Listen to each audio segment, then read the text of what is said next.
Estar bem informado tem um custo. Não estar, custa muito mais. No prazo de 1 ano, Portugal decide o seu futuro em mais 2 eleições, autárquicas e presidenciais. O palco das eleições é aqui. Assine e garanta acesso a todos os conteúdos em observador.pt, agora com 40 € de desconto.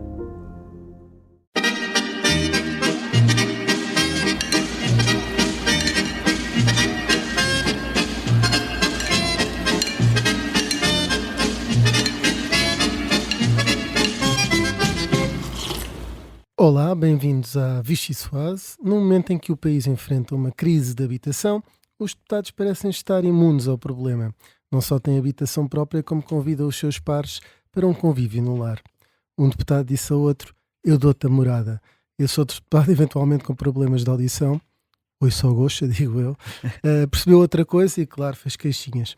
Pelo meio foi aprovada a nova lei dos estrangeiros e, pelo país fora, arrancou a campanha oficial das autárquicas.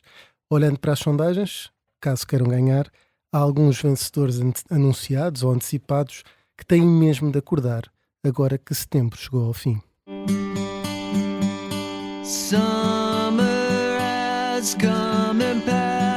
Mais lixo, menos casas, mais ocupas. É completamente absurdo.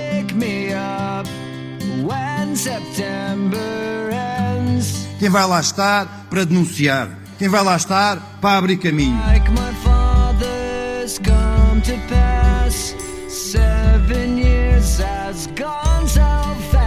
Acusam-nos de fazer porque continuam a pensar que eles são os donos disto tudo. É não conhecer a cidade de Lisboa. E há quem aqui se deixe também instrumentalizar e já tenha vendido a alma ao diabo.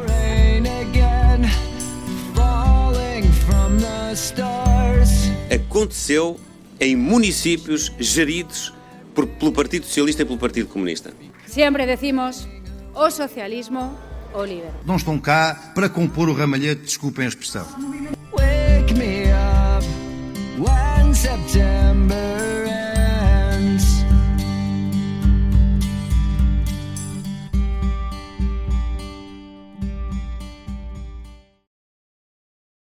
Eu sou o Rui Pedro Antunes e esta pausa foi por aqui. Eu não estou aqui para combater o socialismo, como a Ayuso. Eu sou editor de política do Observador, não combato aqui nada. Comigo tenho o Miguel Vítor Dias, coordenador de política da Rádio Observador, e a jornalista da secção de política e grande repórter, Rita Tavares. Vai começar a Vichy Soase.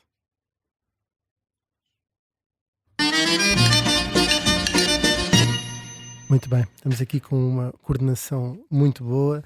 Eu sugeria que avançássemos já para a sopa de... Estamos em várias antenas. Estamos no Porto, estamos em Lisboa. E estamos a arrancar devagarinho como estas autárquicas. Ora bem, Rita Tavares. Eu estava aqui à procura do botão. É preciso ter calma que ainda agora setembro acabou, que é o mesmo difícil. Sopa de chicharros verde. Podem estranhar o nome da sopa, mas é só porque pensei numa terra distante. Nazaré? Bragança.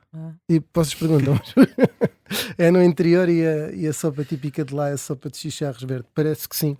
Pelo menos é isso que dizem alguns motores de busca famosos. E é só por isso, porque as autárquicas são de facto uma festa da democracia desde Vila Real de Santo António a Melgaço. Já não se pode dizer Timor ao Minho, que já não existe, mas são uma festa da democracia desde do Algarve até ao norte do país e passando também pelas ilhas, e portanto era sobre isso, embora suspeito que nós possamos ter aqui algum centralismo, uma vez que vocês têm acompanhado a espaço ou de forma mais permanente a campanha de Lisboa. Rita, parece que está tudo em aberto e no Porto também. Sim, parece que está tudo em aberto, verdade, mas há 4 anos também estava tudo ganho para Fernando Medina, campanha que eu cobri, e eu vejo que há algum trauma no Partido Socialista com isso, portanto ainda ninguém bandeira em arco e andam com algum cuidado a falar de sondagens e mesmo assim já se vai notando ali alguma noção, mas também já era anterior, de facto, a estas notícias sobre as sondagens, que é a noção que o PS tem, que enfim tem que dar ao pedal nestas na Câmara de Lisboa se quer ir a algum lado, e que tem que centrar o discurso e tentar que a campanha se bipolarize, que seja entre Alexandre Leitão e Carlos Moedas. É pelo menos esse desejo claro da candidata da coligação encabeçada pelo Partido Socialista, é que haja aqui em que isto pareça uma coisa entre ela e Carlos Moedas e que o PCP não meta a colher, como se costuma dizer, porque de facto nos debates, e já falámos disso a semana passada, João Ferreira fez sombra e Alexandre Leitão já se queixou até nesta semana num debate na Rádio Renascença, voltou a queixar-se é simpático. A queixar, sim, foi bastante queixar-se assertivo. foi talvez no nosso debate, nem foi queixar-se, fez um aviso a João Ferreira sobre ela ser a única alternativa ao Carlos Moedas e no debate que houve na Renascença a coisa foi um bocadinho mais vocal. Arisca. Boa expressão. Miguel, Rita... E até adequada, porque hoje Alexandre Leitão andou com gatinhos, não é? Olha, a Rita diz que é preciso mais pedalada, suponho que também à direita seja preciso mais pedalada. Não sei se para o Almirante Reis ainda lá está assim. Sim, Carlos Moedas tem feito uma campanha que tem sido, do ponto de vista jornalístico e mediático, praticamente inexistente. Teve um almoço no International Club of Portugal, ele teve aquele lançamento Your English is perfect. É um almoço que, apesar do nome internacional, foram-lhe colocadas queixas sobre o estacionamento em Lisboa, problemas com plátanos em Benfica, portanto Carlos Moedas viveu mesmo toda a dimensão da autarca nesse almoço. Mas isto para dizer, teve um almoço à porta fechada, teve aquele arranque de campanha que foi um bocadinho para mobilizar as bases, mas a sala ficou a meio gás, ficou apenas meio preenchida. E a verdade é que se hoje de manhã, na manhã desta quinta-feira, para quem nos ouve em podcast, o Miguel Santos Carrapatoso notava e destacava a pouca dinâmica de campanha, a verdade é que esta tarde Carlos Moedas já acrescentou mais 2 pontos de agenda para amanhã. Amanhã, por exemplo, não havia nada marcado. É certo que o Presidente da Câmara de Lisboa tem tido uma agenda paralela, ou seja, combina com as estruturas locais, fazer contactos com a população, aquilo que tipicamente se designa por arruadas, e isso não é comunicado à comunicação social, portanto faz esse contacto mais pessoal, porta a porta, com o staff da campanha, com os candidatos de cada freguesia. Amanhã não ia ter sequer, na sexta-feira não ia ter sequer nenhum ponto de agenda, acrescentou agora 2, o que não deixa de ser curioso, porque é não só uma resposta, ou pode ser lido não só como uma resposta a essa falta de dinâmica, mas também há alguns números de sondagens que vão acendendo alguns sinais vermelhos na coligação. É preciso polarizar. Carlos Moedas, a Rita já falou disso, Carlos Moedas procurou fazer isso no arranque da campanha, procurou polarizar o discurso, encostando mais uma vez Alexandre Leitão muito à esquerda, até referiu por mais do que uma vez a questão dos ocupas, de que Alexandre Leitão agora está aliado a um partido que defende ocupações ilegais de casas, portanto está a carregar nas tintas no discurso, porque sabe melhor do que ninguém essa vacina que Fernando Medina recebeu há 4 anos, de que se a campanha acabar por ser desinteressante, as pessoas não se vão mobilizar para votar e isso pode ser mau para quem está atualmente no cargo. O que é estranho, porque tendo essa vacina, a estratégia inicial foi esperar para ver, e agora os primeiros resultados, ou os resultados intermédios, um bocadinho como nas provas de ciclismo, o primeiro ponto intermédio aponta para algumas dificuldades e é preciso agora pedalar mais nessa segunda metade. Mas esse também está a ser castigado nas sondagens como há 4 anos e depois não foi bem assim, mas a Rita falava em bipolarização, eu tenho a ideia que o voto útil está a funcionar à esquerda, onde João Ferreira não descola e portanto Alexandre Leitão consegue manter, e depois não funciona à direita, em que quem quer votar no Chega vota mesmo, e isso está a prejudicar Carlos Moedas, ou seja, a polarização que o PS quer para ajudar Alexandre Leitão não está a acontecer à direita e portanto o voto útil não está bem a funcionar e isso é um problema. Por outro lado, no Porto parece que as coisas estão em aberto e também em aberto e com a possibilidade dos 2 partidos vencerem. Queria só perguntar, antes de passar para a próxima sopa, que era se na verdade se os 2 partidos acabarem um deles ganhar as 2 e outro não ganhar nenhuma, se o que não ganha fica em maus lençóis. Ganhar nenhuma, estás a falar de Lisboa e Porto. Sim, o PS já não tem nenhuma das 2, portanto no caso do Partido PSD... Socialista, se ganhar uma dessas e perder, por exemplo, Sintra, se calhar fica ela por ela. Acho que ganhar uma Câmara como Lisboa ou Porto é uma coisa que apaga tudo o que possa ter acontecido mal numa noite eleitoral. Era preciso que tivesse havido uma hecatombe, que também é possível. Aliás, eu acho que no PS há uma coisa que, para além de maior número de câmaras, maior número de capitais de distrito, também vai contar, e se calhar vai ser uma leitura interessante de fazer na noite eleitoral, que é como é que fica o PS em sítios em que pode até ganhar, mas ganhar com uma margem tão curta que não tem governabilidade absolutamente nenhuma e que, portanto, vai ter que andar ali ou fazer acordos ao sabor do vento, e até com o Chega, como nós já vimos a semana passada, que dentro dos autarcas do Partido Socialista há uma espécie de pragmatismo com isso, que não querem ficar para trás, mas a verdade é que nós não sabemos se esse quadro que sair, e com o PS eventualmente a poder ficar com algumas das câmaras que já tinha pelo país e com isso fazer o somatório e as continhas e continuar a liderar a Associação Nacional de Municípios, a verdade é que não sabemos até que ponto é que isso depois não significa ter ali vitórias a prazo, não é? Uma vitória que se calhar daí a 2 anos esbarra numas eleições intercalares, por exemplo, porque o Presidente da Câmara não consegue fazer nada, porque teve mais votos, sim senhor, mas depois teve o Chega a entrar por dentro do eleitorado e a dividir os votos de tal forma que as câmaras ficam ingovernáveis. Miguel, apesar disso não ter acontecido bem nas legislativas em que foi o PS a cair e o PSD ainda conseguiu reforçar ligeiramente a votação, há aqui um bocadinho a ideia de que em algumas câmaras podem estar em risco para o PSD, por exemplo, Faro, porque há divisão de voto entre o PSD e o Chega, e o Partido Socialista sai favorecido disso. Pode acontecer em Sintra, pode acontecer em Faro, pode acontecer até em Lisboa, por aquilo que estamos a ver, em Braga. Portanto, a entrada do Chega cria aqui uma variável que ninguém conhecia, que não existia antes, e apesar do Chega já existir em 2021, não causou moça a ninguém diretamente. Agora é assim imponderável, não é? Sim, embora dentro do PSD, pelas conversas que vão surgindo nos corredores,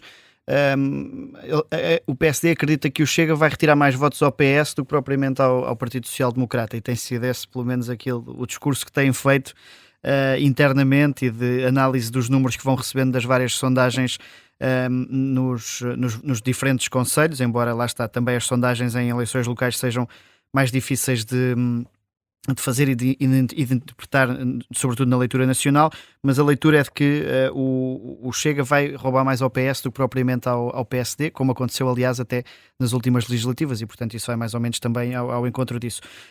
E o day after, como a Rita estava a dizer, também parece mais complicado para o PS do que para o PSD, porque no PSD também já se ensaiaram os discursos de que no dia a seguir é preciso falar com todos, e os problemas nunca são tão grandes como dentro do Partido Socialista. Há menos pudor em aliarem-se ao Chega. A questão das linhas vermelhas tem-se esbatido de forma mais ou menos orgânica em várias medidas no Parlamento. A lei dos estrangeiros foi uma delas, e vai esbater-se nas autárquicas no dia em que for preciso garantir maiorias. Mesmo que não sejam atribuídos pelouros, esse acordo vai lá estar mais ou menos. Vamos já passar para a próxima sopa. Deixa-me só dizer isto, que é há aqui uma outra dinâmica engraçada, que é o Partido Socialista, se vamos imaginar que vencia Lisboa e é Pedro Nunista, que já não é, mas pronto, faz conta que é Alexandra Leitão, e foi escolhida por ele. Se Manuel Pizarro ganhar eventualmente no Porto, José Luís Carneiro queria ser ele o candidato e não Manuel Pizarro, também foi escolhido por Pedro Nuno Santos. Portanto, se António Braga eventualmente com as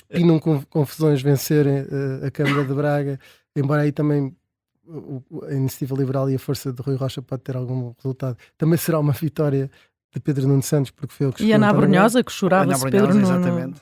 Quando o dia lhe corria mal. Apertado, o que é curioso no meio disto é que José Luís Carneiro está numa situação tal que vai ficar felicíssimo com uma vitória de Manuel Pizarro, parece-me a mim. O curioso disto é que Pedro Nuno Santos pode ter a sua primeira vitória estando fora de líder do PS. É um visionário. Então, sopa estrangeira, antes de irmos para o nosso convidado que já aqui está sentado, já vou dizer quem é. Sopa estrangeira, Miguel, tu assististe a esse debate no Parlamento da primeira fila? Sim, foi mais uma manhã animada, e mais calma até do que o previsto. Não sei se por André Ventura não ter marcado presença, talvez, não é? Tenha sido por isso. Parecendo que não. Curiosamente, poucas horas depois de André Ventura, não foi poucas horas, estou a confundir com o debate do Estado, do debate quinzenal, em que André Ventura falou daquilo, não voltamos para trás, e depois na lei dos estrangeiros o Chega acabou mesmo por voltar para trás em alguns detalhes que para o Chega eram linhas vermelhas.